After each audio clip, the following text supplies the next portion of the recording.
lot to all of us, even for those that really don't know what it's all about. But there were so many people that gave their life for us to be here. I mean, we'll read about Dr. Martin Luther King, but we forget about the foot soldiers, the one whose name was never in the newspaper, the ones that never made it on TV. You never heard their voices on the radio, but there were thousands among thousands among thousands that gave up what all they could to get up to where we are today. So because of that, I'm very grateful. And I'm just thank God that we have one of those here, and Mr. Amanifu Williams. Yes. This brother, like I said, we got a lot of foot soldiers. We got a lot of soldiers out here. But I really do consider him as a warrior because of what he had went through. And the thing about him is he never forgot, and he does not mind sharing what he's been given.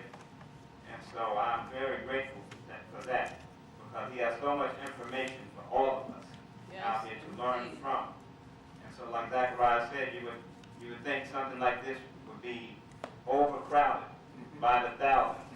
But we live in a world today that's where there's so much competition in Plainfield. And it's a shame and a disgrace where we compete against one another when we're out here trying to fight for justice. You have one group trying to have an event over another group having an event. But if they really want to try to fight together, we came together, the difference that we could do in our community. We could stop the violence in our community if we came together. We could strengthen unity in our community. So we got to learn how to come together. We got to go back to those days of the civil rights movement when people came together, when mothers and fathers would put their own children on the front line in the fight for justice. Today we won't even put our own self out there on the front line because we're too afraid. So for that, I want to thank you all for coming out. I want to just give a round of applause for Mr. Amanifu Williams, who's going to come up here and speak for us.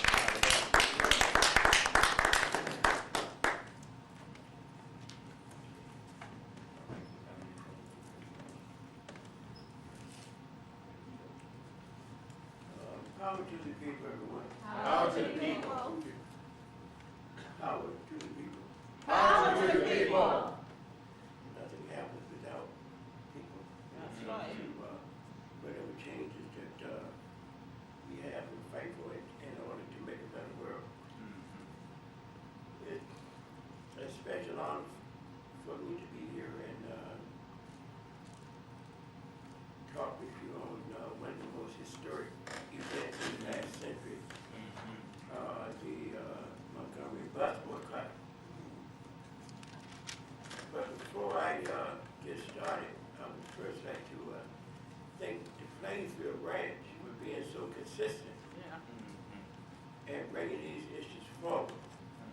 And like Brother Minister, you know, I can relate to what you're saying, but don't let the numbers bother you. All right. It's quality that counts. All right. Commitment.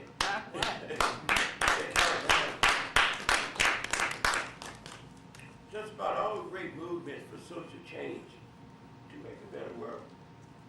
It starts with a few people. The masses come later. The wise ones. You know, Jesus Christ started with a handful of disciples. Muhammad started with a small group of people. Mao Zedong, the great Chinese revolutionary, started with less than 15 people, but wound up conquering a nation of over a billion. And now, that nation has the fastest growing economy in the world. Fidel Castro started out, I'm talking about people who fight for freedom and justice, not the ones that the U.S. government necessarily approves. Fidel Castro started out with a handful of people, mostly young students, some peasants first. But in the process, he has probably helped more people than most larger countries in the world. Most of you do not know that Cuba has free education from the cradle to the grave before a country in all kind of pressure. They trained doctors and medical personnel and sent all over the world That's right. into countries that's much bigger than Cuba. And so we always keep it in mind that great things oftentimes start in small packages. First, allow me thanking the Plainfield branch for being so conscientious and being so much on point. I think it's very significant that this meeting is taking place in the Quaker Meeting Hall. One of the great things that perhaps we don't remember and lost through history was the role that the Quaker community played in the fight against slavery. That's right. The Quakers were some of the few white friends we had back in the days of slavery, and was very active in the Underground Railroad. And so we should never forget that. I think we ought to give the Quaker community a round of applause. Make a standing ovation.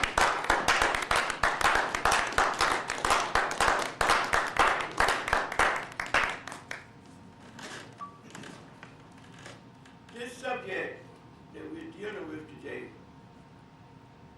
is so wide and so broad and so deep that we cannot deal with just Montgomery. Montgomery, what took place in Montgomery did not develop in a vacuum. What took place in Montgomery, starting in 1955, was one event in a long march towards justice and human rights in this country.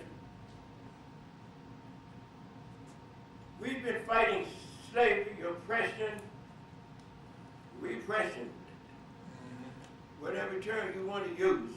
To fight for justice has been going on since the first slave ship showed up in the Western Hemisphere. So we have to understand that we're dealing with an ongoing march for freedom when we deal with what took place in Montgomery, Alabama. Long before beautiful people like Dr. Martin Luther King or Rosa Parks, another beautiful brother down there that's almost lost in history by the name of E.D. Nixon, who was chairman of the Montgomery NAACP, the ex-Pullman car porter, who was also active with A. Philip Randolph's Brothers of the Sleeping Car Porters. He, more than anyone else, was responsible for Rosa Parks, getting involved. None of this started in the vacuum, is what I'm saying. Nixon had been the Montgomery chairman of the NAACP, ex-Pullman Porter Union activist. The NAACP was founded at the turn of the century,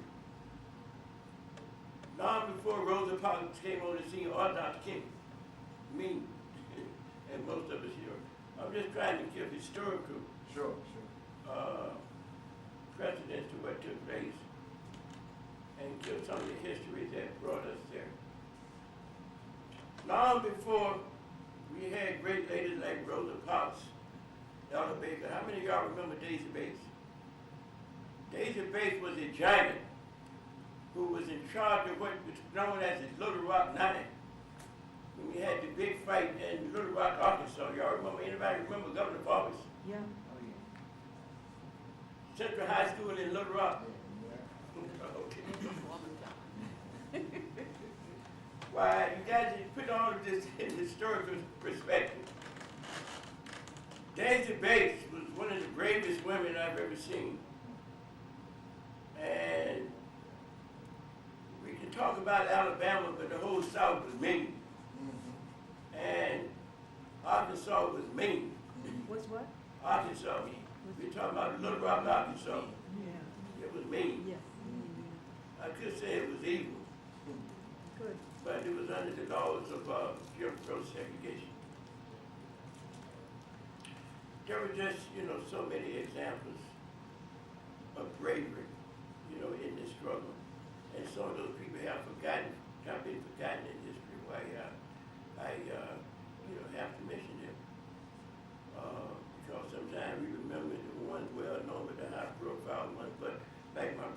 saying, most people in the movement, as the minister was saying, were just ordinary working folks. That's right. The foot soldiers, the mothers, the fathers, the teachers, the parents. I've seen little children this high get sicked on by police That's dogs right, by that's these right. racist cops down there, but nobody knows their names. But Dr. King or anyone else would never have been able to accomplish what he did without the little people. That's right. That's why we must always remember that power comes from the people That's right. in the final analysis. You go back to the early part of this country,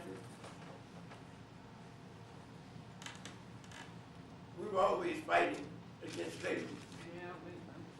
No one ever accepted it, even if he looked like he was accepting it. There were hundreds of slave revolts, in this country.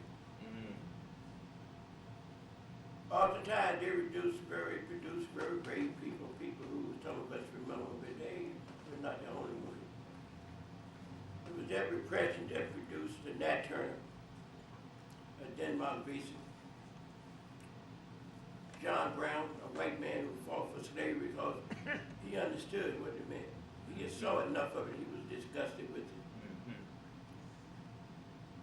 The abolition community also had a lot of white people along with the black ones who fought against slavery. All right. So we must remember that nothing happens in a vacuum. The fight for justice is an ongoing fight and a never-ending fight.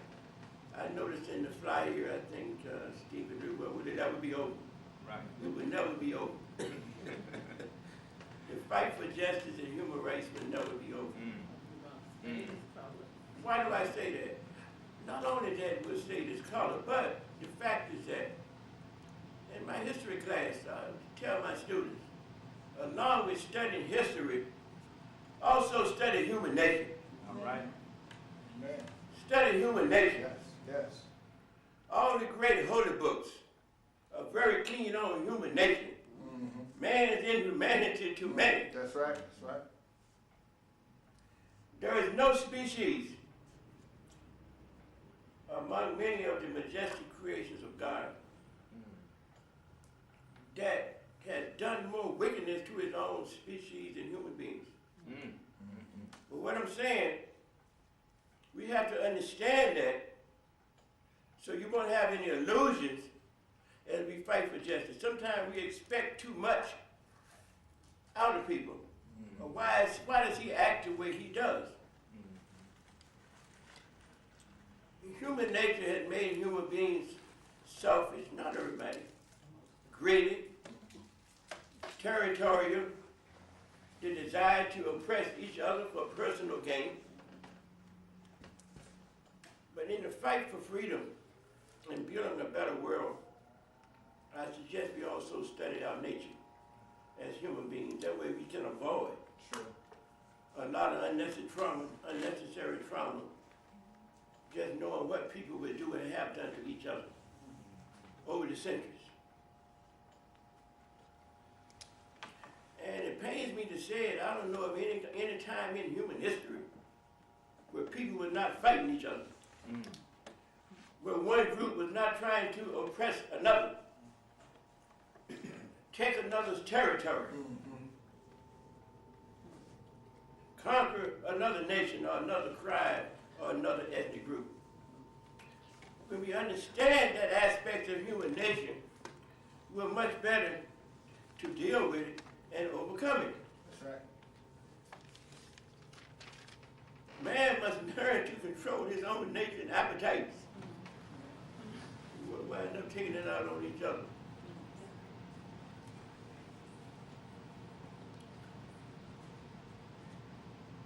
In 1955, after so much else had led so many